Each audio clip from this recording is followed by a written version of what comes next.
Gina from HauntedFlower.com and HauntedFlowerReviews.com, and right now I've got some more Blu-ray reviews for you. These are, again, older movies that were put on Blu-ray January 24th. First we have The Apartment, then Annie Hall, and Manhattan, both of those from Woody Allen. Let's talk The Apartment. I was really curious about this one because I recently started watching Mad Men, and the character Joni brought it up as a reason why she no longer really wanted to pursue her affair with her boss. Totally understand where she's coming from now. This movie stars Jack Lemmon, Shirley MacLaine, and Fred MacMurray, and it's in black and white, though the cover would make you think otherwise. Single disc, it looks fantastic on Blu-ray, and it's the story of there is a young man, played by Jack Lemmon, who is working in this big building on this floor, surrounded by hundreds of people, really trying to find his place in the work environment. Then his boss asks him, you know, you've got your own apartment, can I maybe borrow it to spend time with a lady companion, nudge nudge, wink wink? And Jack Lemmon says, sure. And before you know it, he's got several colleagues who are using his apartment for dates, which is very, very inconvenient, but it apparently is helping his progress in the company with promotions. While this is going on, he is kind of falling for this elevator attendant played by Shirley MacLaine. All she does is hang out in the elevator all day pushing buttons for people, occasionally strikes up the random conversation, and she's very pretty, and they kind of hit it off. She agrees to go on a date with him, but there's a big reveal. Turns out she's actually one of the ones seeing his boss. That's kind of a bummer. And so they have a very complicated triangle relationship going on here, with them not all knowing about each other's feelings for each other. And a lot of the movie takes place in the apartment. And actually, this was a really sweet film. I really enjoyed it. I liked the relationship between Jack Lemmon and Shirley MacLaine. And this is definitely a one-watch for me, though. I don't think I need to watch it multiple times. So was it worth it getting it on Blu-ray? That's going to be up to you if you really like this film. And if you haven't seen it before, I recommend checking it out. In the extras, there's audio commentary from film producer and historian Bruce Block. There's a feature called Inside the Apartment that goes into the making of the film. And Magic Time, the art of Jack Lemmon, which is cool because, you know, it's nice seeing him on the younger side because most of my life he's been much older. And there's a trailer. The next two films are from the Woody Allen collection. They are two of his more known titles, back when his style was new and interesting, and before it started to get repetitive. But since I saw his newer stuff first and then got to the older stuff, it was kind of a weird crisscross, and I unfortunately was not able to appreciate these as much as most film people do. Let's start with Annie Hall. This is an interesting one where occasionally our protagonist will come out of himself and talk straight to the camera.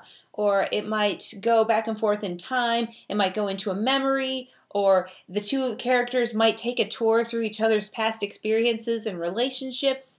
It's a really cool style, and I'm totally with the movie during all those scenes and those moments.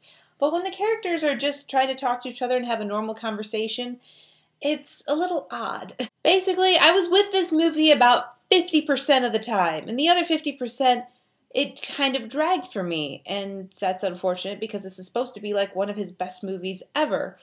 And the story is, you know, boy meets girl, they have a strange relationship, and it's on again, off again, and girl decides to leave him one day in New York and go to LA to pursue her dreams, and he tries to fight to win her back, and you'll have to find out the ending for yourself. At the core of the film is the relationship between the characters played by Woody Allen and Diane Keaton. Woody Allen, of course, is the director and wrote this, and I think that the two of them work really well together, but I just did not appreciate this film as much as most people. Manhattan is a film I appreciated even less. I think it really was supposed to be a love letter to Manhattan because what this movie does best is shows you skylines and other unique things you might not see anywhere else in the world.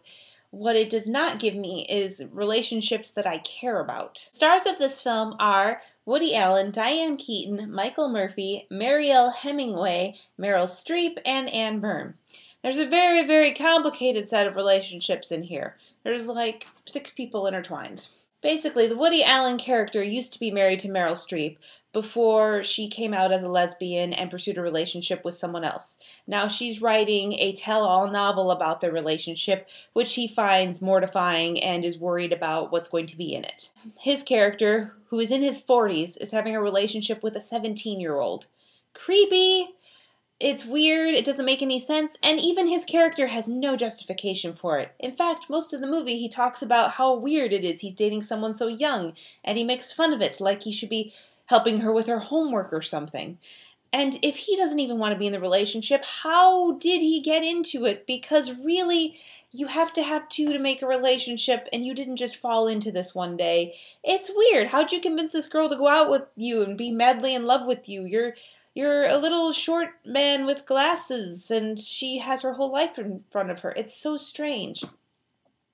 Anywho, at the same time, Woody Allen's best friend is having an affair with Diane Keaton.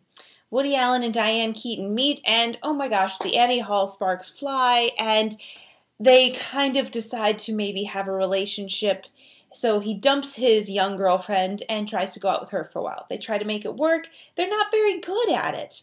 And before you know it, at the end of the movie, he's begging the 17-year-old to take him back. The movie does not have a resolution per se, but really, come on. That alone just totally wigs me out. I think my favorite moment in this film was a random cameo by Jeff Goldblum on the phone. This whole thing was just not my style. It has its moments like Annie Hall, but it has fewer of them. So out of these three titles, if you were going to check one out, I'd say check out The Apartment. But do you need any of these on Blu-ray, really? And the Woody Allen titles, neither of them have any features at all. None at all. So thank you for watching my Blu-ray review, and I hope you'll come join me next time for some more reviews. Bye-bye! If you like this review, go to my site at hauntedflowerreviews.com. I also have a podcast on iTunes. Please leave me ratings and comments. Also, we have a store, hauntedflower.com, where you can find the best online apparel and accessories from movies, TV shows, anime, and more. You can find us on Facebook at facebook.com/hauntedflower, and that's where we have all of our contests too, so you can win free stuff. Go to indiemojo.com if you live in Indianapolis, and you can find out how to go to free movies.